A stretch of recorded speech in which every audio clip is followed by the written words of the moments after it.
because he's accountant. My dad actually graduated from UPenn. My mom is going for her bachelor's right now at St. Joe's. Cool. So you and your mom are going to school together, pretty much. Yeah, we actually, and the funny thing is, we actually have the same major.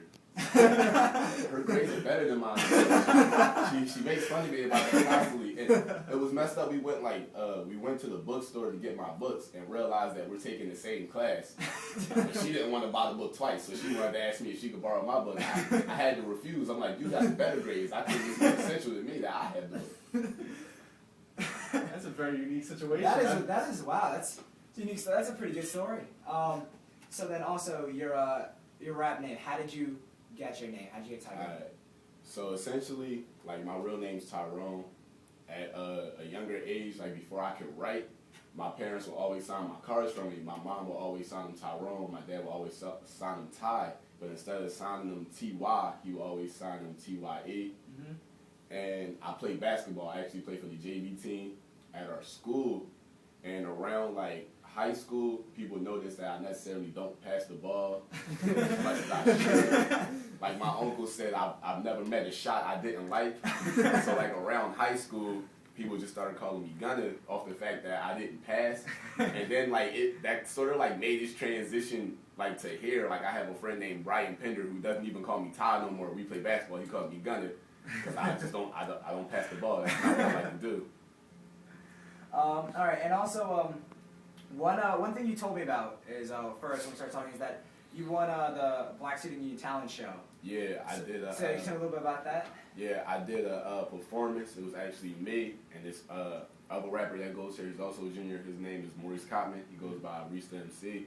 We did a song together. I'm pretty sure everybody listening knows about Jeff Vanover and Chill Millions. He made the beat for our song, and the beat essentially started off. It has different speeches incorporated in it from different African Americans, and the talent show was held on Black History Month, and that's the theme of the song that we did. And we ended up getting a standing ovation, and we won the talent show our freshman year.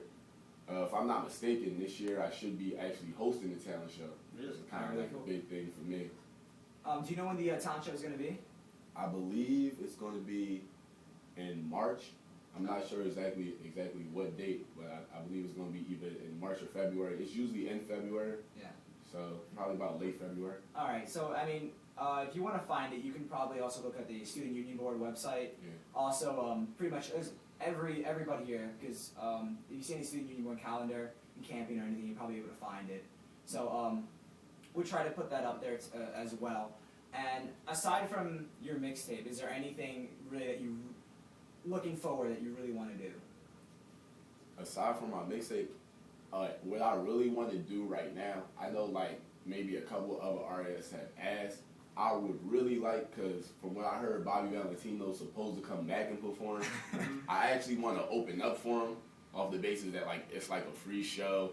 It's going to be in the Perch. I've already performed in the Perch a multitude of times, and I feel like that'd be good publicity because a lot of people would simply just come out to see Bobby V. Yeah, and then they'll get a good opening, and then Bobby V will go on, and they just make it for a good show. It's no, that's good. It's good publicity, good and you know that's really good. That's a good idea. Also, who do you listen to? What kind of music do you like? I'm kind of into like the newer school of like hip hop. I listen to like a lot of Drake, a lot of like Nicki Minaj, a lot of like J. Cole, Jay-Z. Kanye West is kind of like one of my favorite artists that's out right now. I you know, Kanye West aside, when he's like outside, it's kind of crazy, but I hate Kanye West and I love Kanye. I love his album. Yeah, honestly, he is one of those people that you kind of love to hate. Yeah. he is one of those people. It's just, I think, for the most part, people don't like him because of how egotistical he is. Yeah. But at the end of the day, he makes great music. Exactly. Yeah. You can't knock his music. Like when I downloaded his new album, I was like, man, I don't want to like it. Then I started listening to it, and I was like, damn, this is really good. It's really good. So I mean, when you were starting to write, were those kind of your influences when you were like, did you have like a thing you were trying to follow? When I started to write, Kanye was definitely around. Like around the time Kanye came out, the way I dress now, I more so have always dressed because my mom was never really into like the baggy clothes. So around the time when Kanye came out and we made our society made the transition from baggier clothes, the more clothes that fit.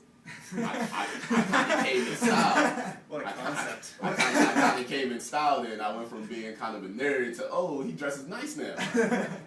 But yeah, that and more so, being from Philadelphia, I'm like a lot into like battle rapping. Like one of my pastimes, I'll go on YouTube and then just type in like different like battle circuits and watch battles. I actually had a battle with one of y'all former guests. Yes, we heard about that. We heard about that. We actually battled twice. The part 1 is on Facebook. The part 2 could not be released to the public due to constraints beyond my control. But if y'all would like to see it afterwards, it is on my phone. I want to see it, but no, the first one I saw, and actually I remember when we had DZ here, and he was talking about this rap battle where he got killed in, and I just wanted to hear it. But yeah, I remember that first one. That it was he was like he didn't want to do it again. No. But no, the messed up thing about the part 2 was like after it was over, like we kind of, because he lives. I think he even lives in like Soren or Lafarge. Yeah, he lives in Lafarge. Yeah, and I was walking to the C-store, so we walking back from Sullivan, and we kind of had to walk together. And that was kind of awkward. That awkward walk. And then I had to ask him because he actually challenged me to the rematch. Oh. He saw me. It was like after like the whole cipher, I was walking off to go back to my dorm. I live at Borgia, and he was like, "What's up with a rematch?" And I thought he was joking, and then he saw me in the gym again, and I was like, "Were you serious?" And he was like, "Yeah," and I was like, I will have a rematch in like 2 weeks. The one thing about the part 1 though is we my friends Chris McKnight and Saquon Jackson, they challenged him the night before, so he didn't really have time to prepare, and neither one of us really did. Yeah. But for the rematch, he had a total of 2 weeks to get everything he wanted to get together. He could have watched the part 1 again just to make sure. But yeah, he challenged me, and then that's the one thing that like you'll see. The people in the background after it's over, they're like, "You challenged him. Yeah. Why wouldn't you come, knowing what happened the first time? Why wouldn't you come the proper way?" But I actually like DZ Mac. I actually like listening to his mixtape. His mixtapes are good. Is really good. I think he has one of the better mixtapes out of like St. Joe's rappers. But I mean, everybody can't do everything. Yeah. So. All right, we're gonna take a quick break. We'll be back and keep listening. Next up is Kids by MGMT.